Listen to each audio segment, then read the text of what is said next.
Well, on the surface of it, we might rather agree with them on that point. But when we take a closer look at it, we quickly discover that their concept of equality is perhaps not quite the same as ours.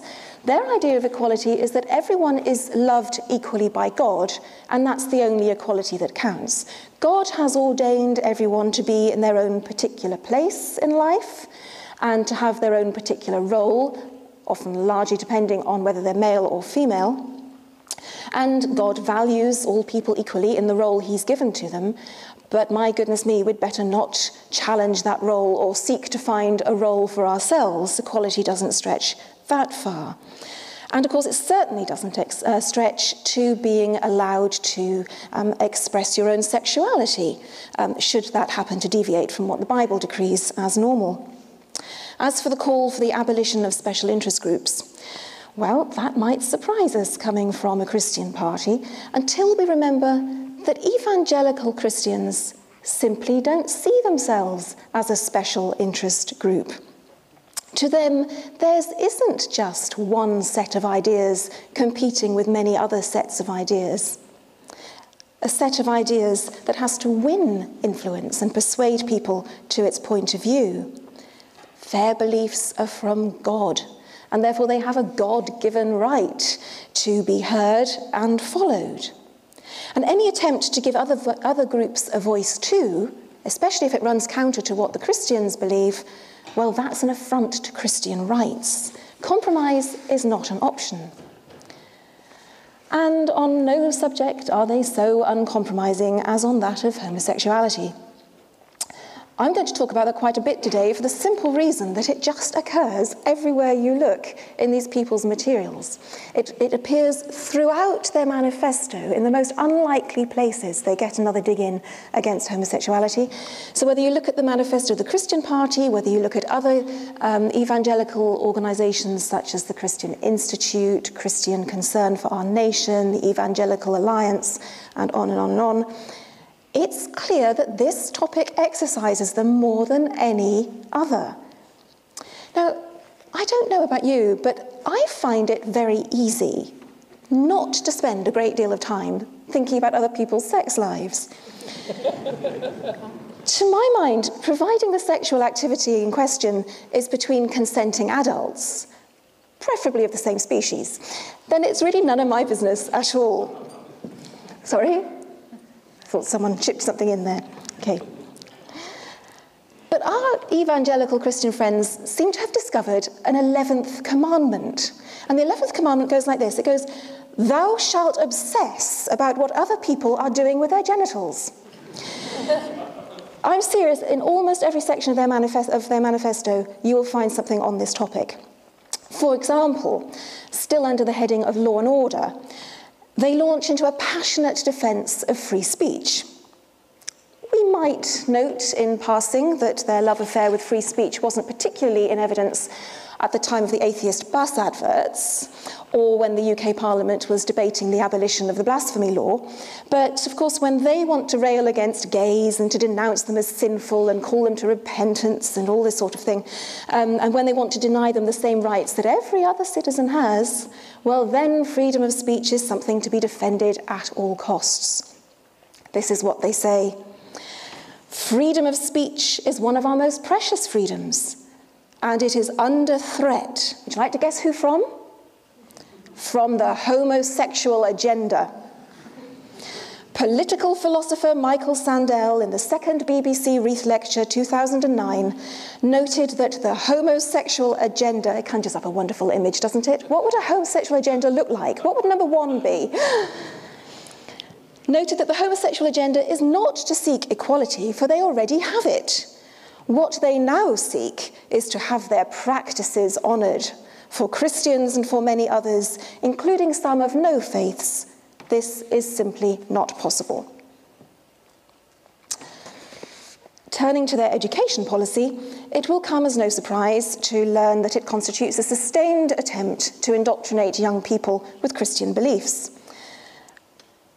I don't know how many people are here from the UK, but the Brits amongst you will see that the next claim is just comical. The next claim is the rising tide of humanist secular education in schools throughout the United Kingdom has meant that the education of choice, that the choice of education in line with parental beliefs and wishes is hard to come by. Nowhere is this more evident than within the Christian community. Okay.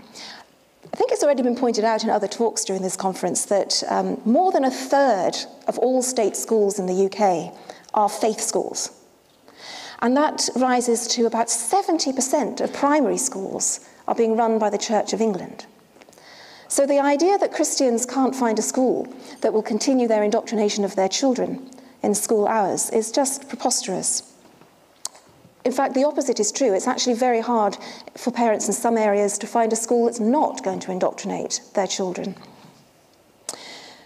The manifesto goes on to say, the Christian Party believes that parents, not the state, should set the agenda for children's education. Really? All parents? Or just those parents that the Christian Party agrees with? Well, it turns out that that right for parents, not the state, to set the agenda for children's education is within certain parameters. Guess what those parameters are? These parameters should include the promotion of patriotism, civic pride, morality, care for others, and integrity. No mention of the 4 R's there. Three R's. It doesn't specifically say that children should be taught the Christian faith, but I think we can read between the lines. In any case, this supposed commitment to allowing parents, rather than the state, to set the agenda for their children's education clearly does not extend to parents who want their children to grow up in a different faith, or indeed no faith at all. The manifesto goes on to say, the Christian Party believes that provision of Christian religious education in schools should be reinstated, with no obligation to promote other faiths.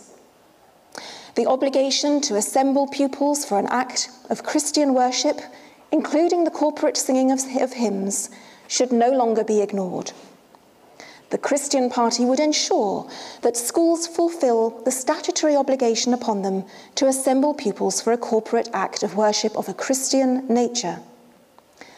The history curriculum should reflect the United Kingdom's rich Christian heritage. No prizes for guessing what they want to see in the science curriculum. Okay, I'll tell you anyway. The science curriculum should reflect the evidence of creation/design in the universe. Well, at least that shouldn't take too long. It is a serious point because a recent study showed that a frighteningly large proportion of the UK's young people are leaving school functionally illiterate or functionally innumerate. It was something like 18% are leaving functionally illiterate, 23% I think it was are functionally innumerate. It's a really shocking statistic, but nowhere in the Christian Party's programme for education, does it mention academic standards at all. It's not mentioned. It's far too busy trying to ensure that our young people are brought up believing in God and to resist sex outside marriage. The manifesto goes on. The Christian Party rejects the premise that school is the only place where sex education can be taught. This is one of those lovely claims that they keep on making, where they're standing up against an idea that actually no one is suggesting in the first place. I don't think anyone has ever suggested that parents should not be permitted to give their children sex education. But anyway, even if we did suggest that, the Christian Party would reject it. The Christian Party will trust parents to educate their children in sexual matters at home as they feel appropriate. I think I'd still be believing in the gooseberry bush if that had been in place in my day. The Christian Party will call for formal sex education classes to be given only to secondary school children and only on a parental opt-in basis. So the default will be that no children would ever be given sex education in school. Parents could choose to have their children given sex education once they reach secondary school, if they wish, but with no obligation to do that. And the Christian Party believes that whenever sex education classes are taught in schools, the concepts of chastity before marriage and faithfulness within marriage as the best and safest sexual practice should be promoted. Well, I don't need to tell anyone here that policies like that have been tried in certain states, in the US, for instance, and have had disastrous consequences in terms of unwanted pregnancies, sexually transmitted diseases, and many other things as well. And the Christian Party will call for the end of the mandatory promotion and teaching in schools of homosexuality as a family relationship. This phrase, promotion of homosexuality, comes up again and again and again in the manifesto. It conjures up this wonderful image of school teachers actively trying to train the children to become homosexual. You really wonder what goes on in these people's heads. We won't be surprised, having heard all that, to learn that the Christian Party is a strong supporter of homeschooling and a very strong opponent of any attempt on the part of the government or the state to check up on what parents are teaching their children at home, to regulate it in any way at all. And this all fits in with their support expressed elsewhere for small government in general. Again, it just fits. If you actually believe that the only legitimate lawgiver is God, then of course you're going to want to keep the state as small as possible because you don't want to have to follow anyone else's rules but God's. By the way, we've already seen the Christian Party's rather limited understanding of parental rights when it came to their right to set the agenda for their children's education. We see it again when it comes to their policy on health. The Christian Party believes that parents have the right to know what medical treatment their child is having and the right to decide what medical treatment their child should have when medical options are given, so long as, there's always a but, isn't there, so long as the sanctity of life remains paramount at all times.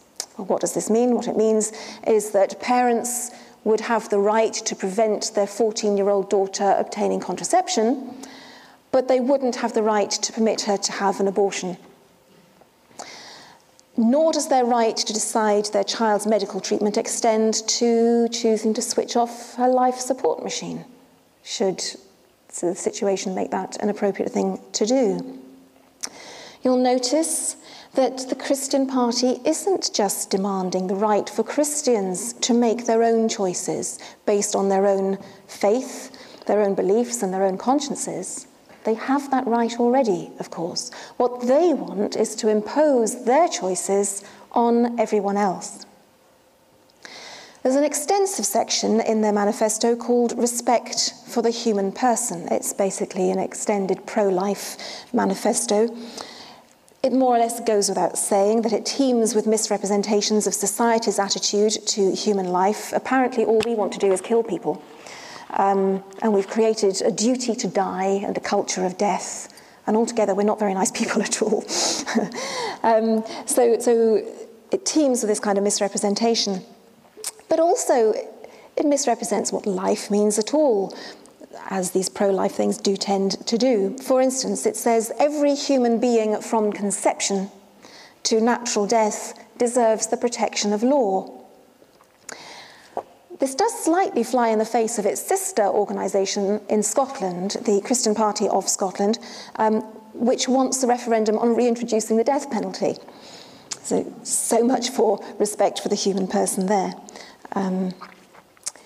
The Christian Party's respect for the human person would basically entail forcing women to go through with pregnancies they may not want, forcing terminally ill people to go on suffering, and in some cases suffering appallingly, even when they might have expressed the wish to be allowed to die peacefully and with dignity.